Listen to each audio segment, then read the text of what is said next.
انسان کی عبادت کی برکت دنیا اور آخرت میں اس کی اولاد کو ملتی ہے، کیونکہ وہ ان کے بارے میں شفاعت کرتا ہے.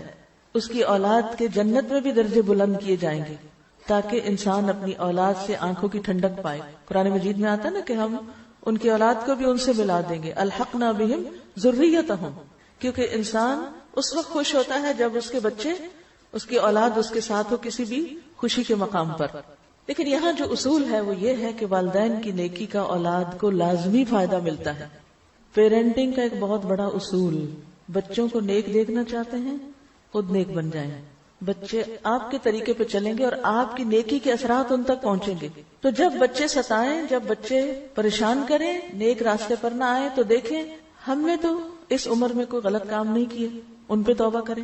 یا پھر یہ کہ آج میری زندگی میں تو کوئی ایسی چیز نہیں کہ جو میں اللہ کی نافرمانی کی کر رہی ہوں.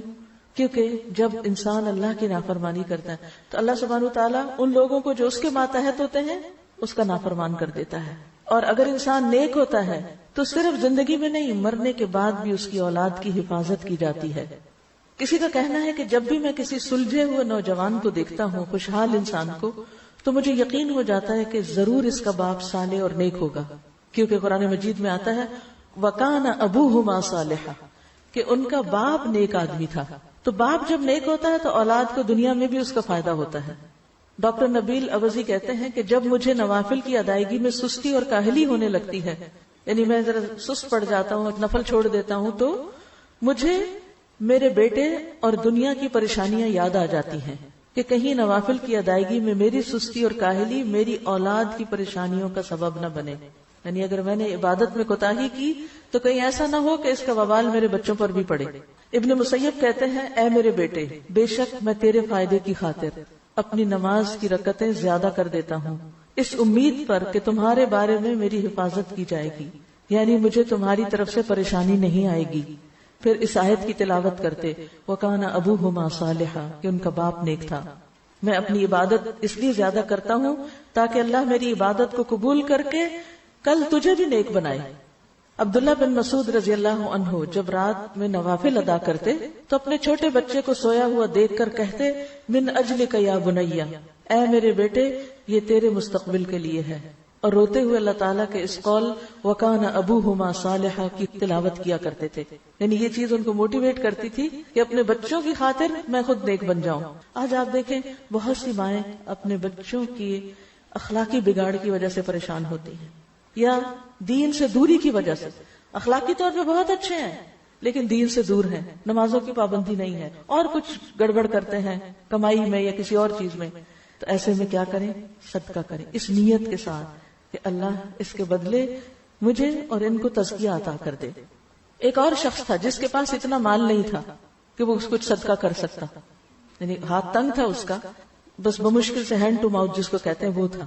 تو جب اس کا بیٹا اس پہ غالب آتا، بات نہ مانتا، تو وہ رات کو تہجد میں سورۃ البقرہ پڑھتا اور دعا کرتا اور کہتا اللہم ان ہذہ صدقتی فتقبل منی واصلح لی، اے اللہ بے شک یہ میرا صدقہ ہے، میرے پاس مال تو نہیں لیکن یہ جو نماز پڑھی ہے یہ میرا صدقہ ہے، تو اس کو میرے سے قبول کر لے اور میرے لیے اس بیٹے کی اصلاح کر دے.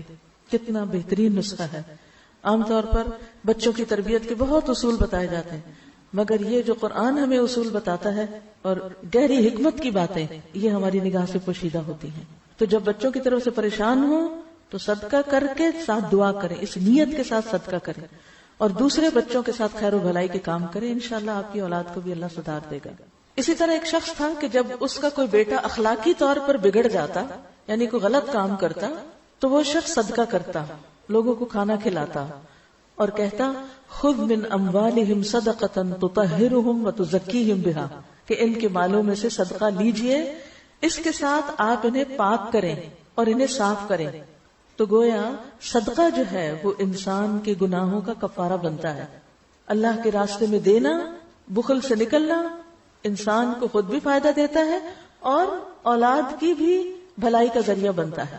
اور اس میں شاید پہلے بھی کبھی ذکر کیا میں نے کہ میرے تفسیر کے استاد تھے، وہ کہا کرتے تھے کہ جب میرے پاس کوئی خاتون آ کے یہ کہتی ہے کہ مجھے کوئی دعا بتائیں، میرا بچہ کھانا نہیں کھاتا، چھوٹے بچے جیسے تنگ کرتے ہیں نا، تو میں ہمیشہ انہیں کہتا ہوں کسی غریب کے بچے کو کھلاؤ تمہارا بچہ خود ہی کھانے لگے گا. تمہارا بچہ نہیں پڑھ رہا، کسی اور کے بچے کو پڑھاؤ. یعنی جہاں دیکھو کہ کمی ہے جس راستے میں، وہ دوسروں کے ساتھ بھلائی شروع کر دو. جب تم دوسروں کے ساتھ خیر اور بھلائی کرو گے، کسی اور کے لیے سوچو گے، اور دور جانے کی ضرورت نہیں. اپنے ہی گھر میں بچے ہوتے ہیں، اپنے نہیں تو اپنے بہن بھائیوں کے، دیورانی جٹھانی کے، اور بچے تو سب معصوم ہوتے ہیں نا. تو دوسرے بچوں سے پیار کرو، دوسرے بچوں کا خیال کرو، انہیں کچھ کھلاؤ پلاؤ، تو دیکھو کہ کس طرح تمہاری اولاد میں اس کی خیر و بھلائی لوٹتی ہے. تو وہ صدقہ کر کے کہتے، اے اللہ یہ صدقہ میرے بیٹے کے اخلاقی تزکیے کے لیے ہے. یعنی میں نے یہ صدقہ کیوں کیا ہے؟ کس مشکل کی آسانی کے لیے؟ اپنے بچے کے تزکیے کے لیے کہ اس کو تو نیک بنا دے. بے شک اس کی یہ اخلاقی بے راہ روی جو ہے، اس کا بگڑنا میرے لیے اس کی بیماری سے بھی زیادہ شدید ہے. وہ بیمار ہو جاتا تو مجھے اتنی تکلیف نہ ہوتی جتنا وہ بگڑ چکا ہے اور نہ نماز پڑھتا ہے، نہ روزہ رکھتا ہے، نہ صدقہ کرتا ہے، اور کئی خرابیوں میں مبتلا ہو گیا.